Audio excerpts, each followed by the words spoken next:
I'm a third-year doctoral voice student here at the School of Music.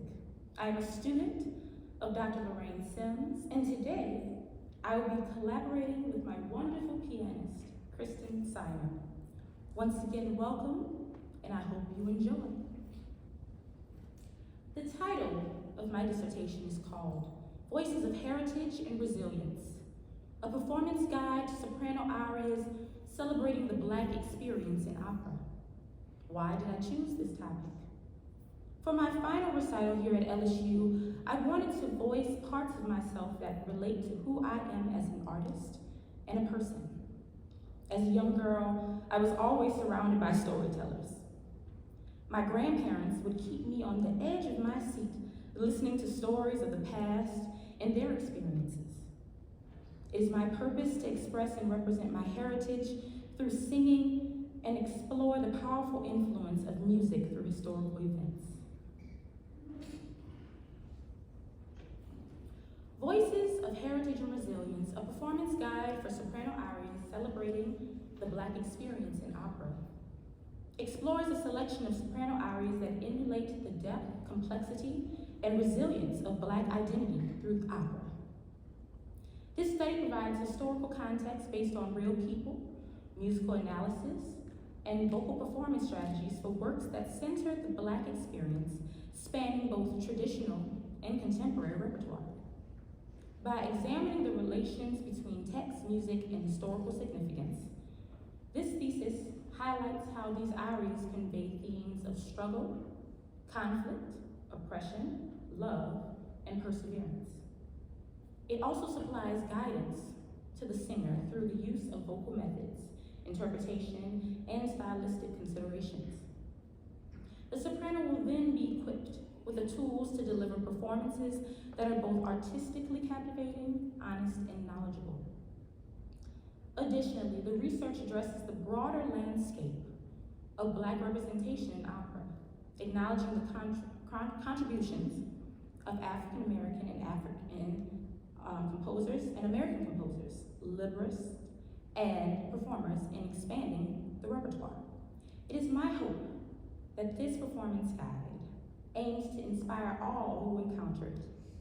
Those who discover this guide shall discover a deeper connection with these works, form a greater appreciation for these stories of the past and their reflection on opera, become an advocate for Black opera, and to be a storyteller through their gifts. What is Black opera? Black opera is a cultural and historical movement that centers the experiences, voices, stories, and contributions of Black people in the operatic tradition.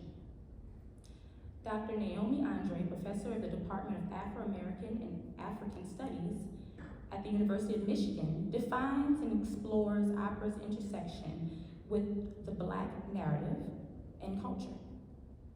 She also states in her book, Black Opera, History, Power, Engagement, that opera operates as an artistic and political force that can reveal truths and bring liberation to the African American story.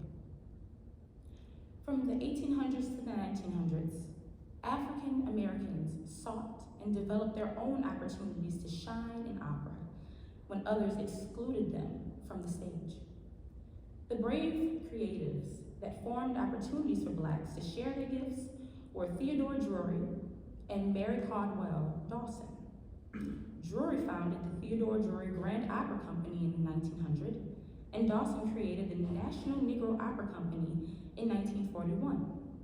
It was the longest running Black opera company in the United States. Drury's vision was to expose African American voices to the Grand Opera stage. He had successful operatic performances at the New York City Lexington Opera House between 1901 to 1906. And all Black casts performing operas like Faust, Carmen, Aida, Pagliacci, and many more. Dawson once again formed the longest running all-Black opera company in the United States. And one of her goals was to integrate both Black singers with white musicians in the opera productions during segregation. She sought to challenge racism in opera by casting an all-African group of singers in her production with white conductors and orchestras. Pioneers. Through time, the growth of creativity flourished in the African American community, and singers were born. Elizabeth Taylor Greenfield and Matilda Cicieretta Joyner Jones, also known as Black Swan and Black Patty, were the first Black female opera singers of the 18th and 19th century. They were both very popular during their time, sang all over Europe, sang for monarchs, presidents, and other dignitaries. In 1854, Greenfield performed for Queen Victoria at Buckingham Palace. She used her platform to express her gifts and to stand with the abolitionist movement to end slavery in America. Through Jones's career, she received multiple awards from her tours in South America and the Caribbean from multiple presidents. These African American artists have followed in the footsteps of Elizabeth Taylor Greenfield and Cicieretta Joyner Jones. They are legacies and have paved the way for you and me to never dim your light.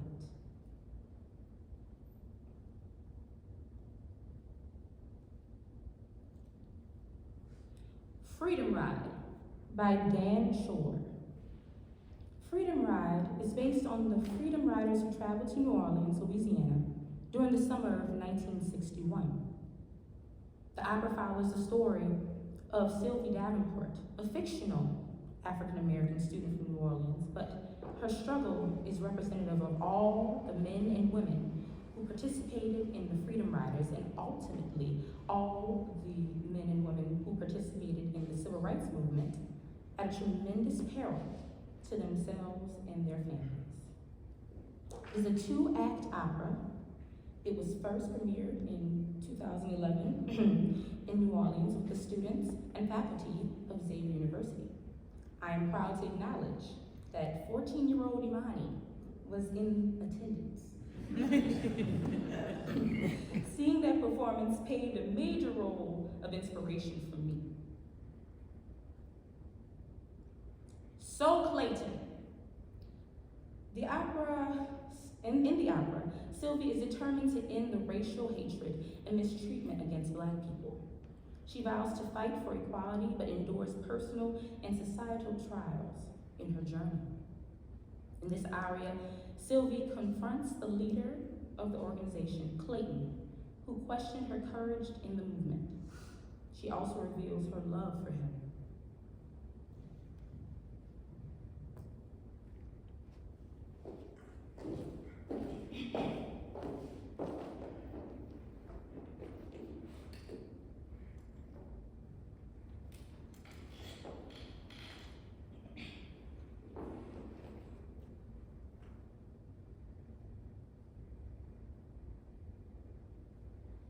So little, nothing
Leonie is an older woman who expresses her fear, worry, and caution towards the civil rights movement.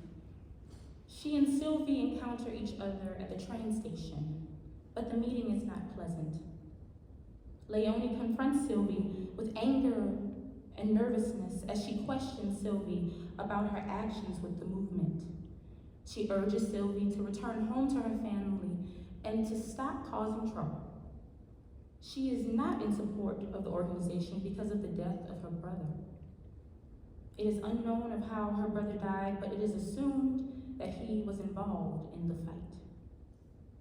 Leonie is tired, anxious, and pregnant. She has been trying to get home to her husband in Jackson, Mississippi for 3 days. She represents differing views of Black people on activism and protest during the 1960s civil rights movement. A music example in the aria would be Shore's unique use of the leitmotif. A leitmotif is a repeated musical phrase that identifies a specific character, place, and idea. In Leonie's aria, when you hear the piano and vocal line of measures 241 to 244, don't you know that there ain't a thing you can do, is the same phrase you hear in the previous trio in measures 448 to 456, with Sylvie, Clayton, and Georgia Davenport, Sylvie's mother. I will now ask Kristen to play the leitmotif, and then I shall play the recording of the trio.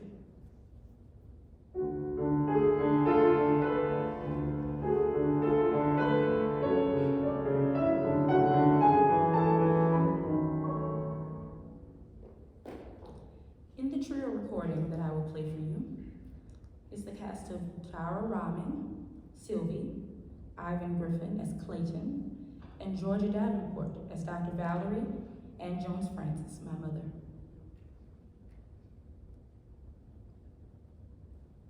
I don't know what lies that man's been telling you, but he's sending you to Parchment.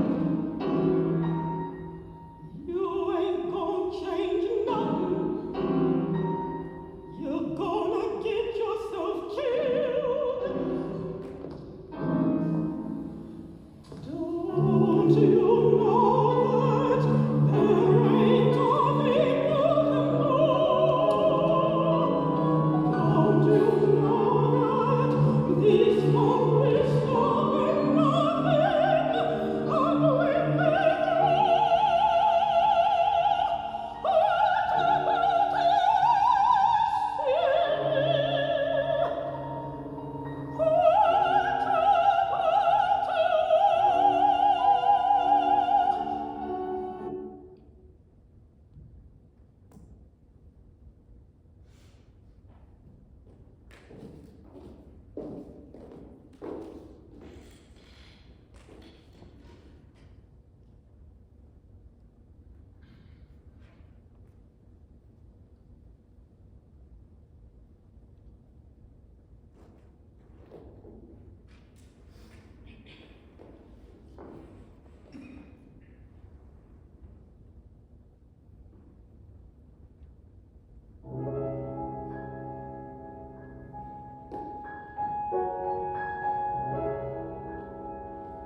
composed by the late Charles Lloyd Jr. This opera reflects the heartbreaking tragedy of an innocent 13-year-old black boy from Chicago, Illinois, named Emmett Till. In the evening of August 29th, 1955, Till was kidnapped and killed by two white men by the names of Roy Bryant and J.W. Miller in Mississippi for whistling at Carol Bryant in a grocery store. It was not a flirty whistle, it was a speech impediment. Mary's aria. Mary, who was the best friend of Mamie Till, mother of Emmett Till, and an evangelist, appears at a major shift in the opera. In Act 1, Scene 2, after a lot of convincing, Mamie finally allows Emmett to leave Chicago and go visit his uncle, Reverend Moses Wright, in Mississippi. At the train station, she is still nervous about Emmett going down south, where things are different from up north. In the South, African Americans were treated with brutality and racism. Mary enters in as a comforter to Mamie, reassuring her that God will protect Emmett from all harm. Sadly, he never returns back to his mother in Chicago. In 2023, I was honored with the opportunity to debut the role of Mary with Southern University's opera company. To work with Professor Lloyd was a blessing, and I will always cherish those special moments. Professor Lloyd's music always sets the scene and the character. He was heavily inspired by the style and structure of Puccini. In this aria, the piano becomes a character on stage with Mary by forming this gospel accompaniment to symbolize Mary's character. Listen out for those church chords and melodies.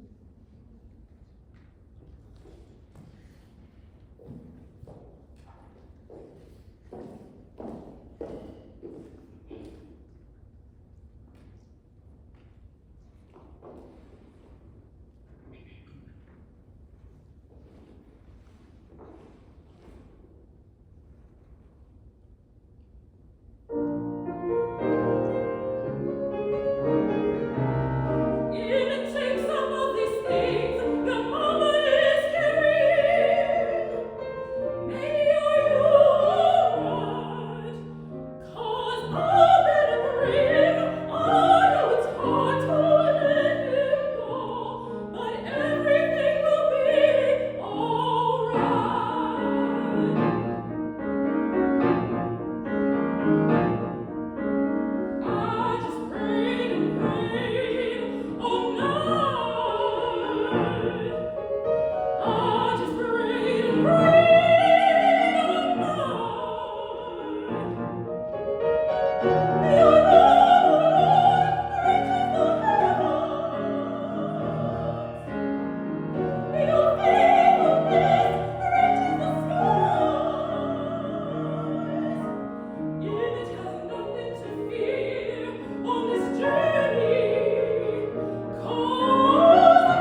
Harriet Tubman. Harriet Tubman is composed by Nkiru Okoye. This opera tells the story of the great savior of slaves, the guiding light to freedom, Harriet Tubman. She gave her life to rescuing and transferring thousands of enslaved men, women, and children from the South to the North to live a life away from the plantation. She was given the spiritual name Moses. In the book of Exodus, we see Moses was commanded by God to free the Israelites from slavery in Egypt. In this aria, Harriet is embracing her calling from God and is planning to rescue her family and others trapped on the plantation.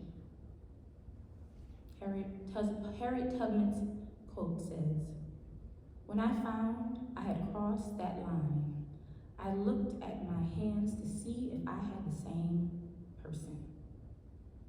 There was such glory over everything.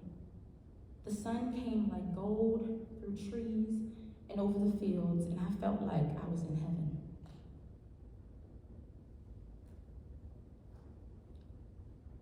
I am Moses, the Liberator. Okoye incorporates Negro spirituals and stylistic traits from other Black operas in this aria. On page 29 measures 359 to 360, the spiritual Go Down Moses is referenced in the aria to symbolize Harriet's divine name and how her role is to save God's children, as did Moses in Egypt.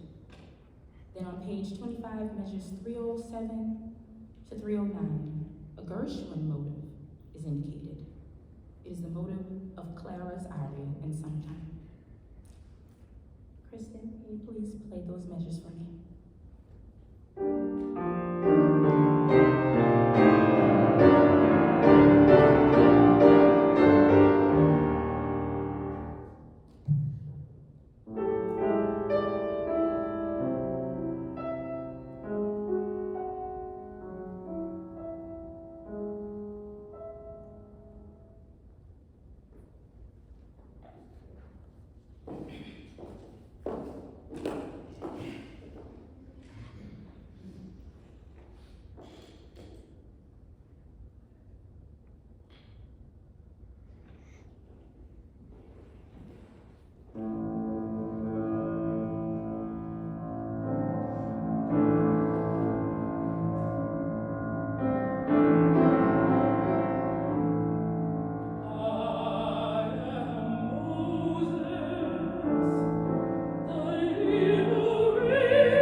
18th centuries, enslaved people were prohibited from the right to a formal education of reading and writing.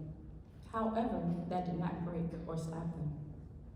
The African American Vernacular English, AAVE, formed during the era of slavery in the United States, when enslaved Africans were from diverse linguistic backgrounds were forced to learn English, leading them to create a new dialect by combining elements from their African languages with the English spoken by their enslavers. This process resulted in a unique language that served as a means of communication and cultural preservation amidst oppression. Language in Black opera operates as both a bridge to tradition and a means of cultural reclamation. While many operatic works are written in standard European languages like Italian, French, and German, Black opera embraces other languages such as Creole, Caribbean, various African languages, English, and dialects reflective of Black heritage. These linguistic choices are more than stylistic. They carry historical weight, authenticity, and a connection to the lived experiences of Black communities. In Black opera, composers and librettists use language to reclaim narratives, giving voice to those historically silenced or misrepresented on the operatic stage. In Porgy and Bess, Gershwin incorporates the Gullah language, which is a fusion of Creole and English. The blend of operatic traditions with historical phonology forms a new level of creativity for the singer to be authentic in the Black experience. From soul to stage, the transformative performance. The stage is more than a platform for performance. It is a conduit for deep human expression where music, movement, and storytelling unite to resonate with the soul. Whether through opera, theater, or song, the power of expression transforms words and melodies into lived experiences, bridging the gap between performer and audience. From the grandest arias to the subtlest gestures, every artistic choice carries meaning, shaping narratives that transcend time, culture, and identity. True artistry lies not just in technical mastery, but in the ability to channel raw emotion, genuineness, and truth. When an artist fully embodies their role, they do more than entertain, they inspire, they challenge and move those who witness their performance. Here are the main points to a transformative performance. The voice as an emotional instrument allows the singers to convey emotional expression through vocal technique and interpretation. Musical interpretation beyond the notes. To use tools from the composer such as dynamics, tempo markings, and vocal phrasing to contribute to an expressive performance. Cultural and historical context in performance. It is crucial for the singer to understand the cultural context of the composition, to be able to supply an authentic portrayal of the character. When the singer explores the backstory of the piece, it heightens their artistic delivery that allows them to embody the character and the narrative. Personal connection to the repertoire. How the individual experiences can shape a performer's relationship with their material. Vulnerability in performance. Vulnerability in performance is a significant element to connecting the singer to the audience and to themselves. When singers dispute their genuine feelings through their voices, it opens them to creative, spiritual nuances. And lastly, collaboration with accompanists and ensembles. Lastly, the collaboration with other musicians should be accepted as a union of innovation and narration. The qualities between the soloist and the musical partners when forming expression through music is the development of trust, effective communication, support in viewpoints, and togetherness. When you are on the stage, you are never alone.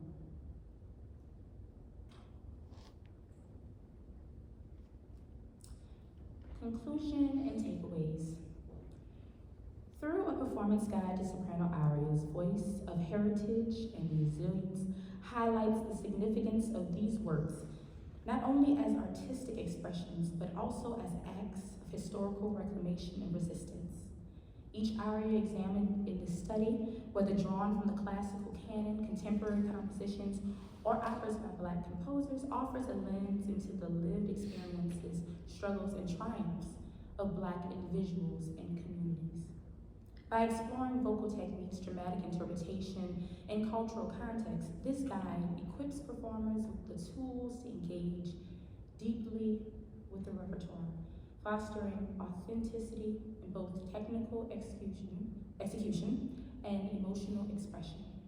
Moreover, it underscores the evolving role of opera as a space where Black stories are not just included, but celebrated and centered. Margaret Garner. Margaret Garner is composed by Richard Daniel Poor. The librettist for this piece was the late famous Black female novelist and editor, Toni Morrison. This opera is based on Toni Morrison's book, Beloved. After a decade of publishing Beloved, Morrison was led to bring Garner's story to the opera stage. Margaret, her husband, Robert, and their children escaped from Maplewood Plantation and into Ohio. Sadly, they get caught by the master, Edward Gaines. Margaret was filled with great fear for her children that she made the most painful decision to protect them from danger. She kills both of her children to avoid having them be re-enslaved. She is then tried for destroying property and is sentenced to death.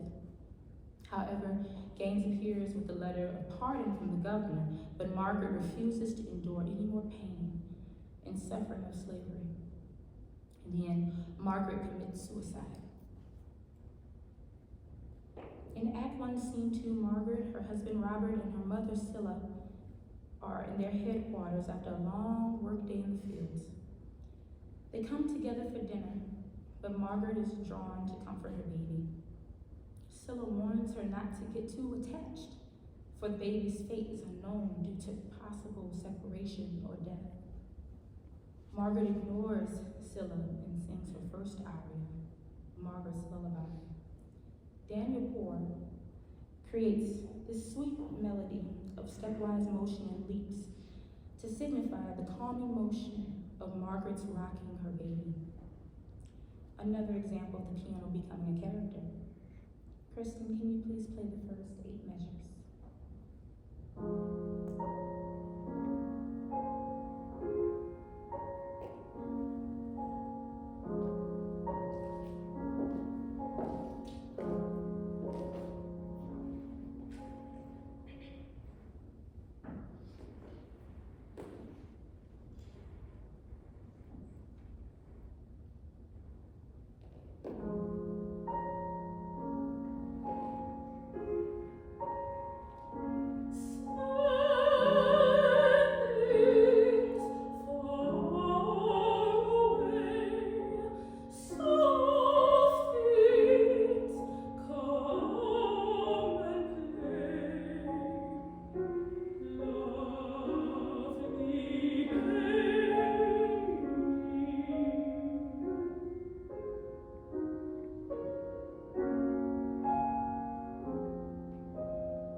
First and foremost, God Almighty, for getting me through this wonderful journey. It wasn't an easy journey, but it was definitely worth every moment, every second, every cry, every laugh, just everything. So I'm just truly thankful for his guidance and his glory. I want to say thank you to my lovely, amazing teacher, Dr. Lorraine Sims.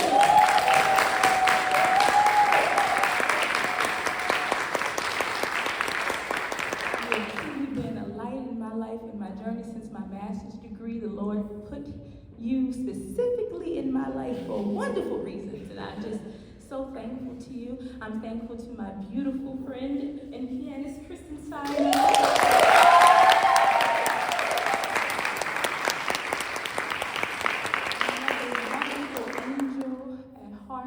My support system as well. In days where I was like, I don't know if I'm going to be able to do this. Kristen was right there. She's like, girl, you can do this. I want to say thank you to my beautiful parents, Dr. Valerie and Jones.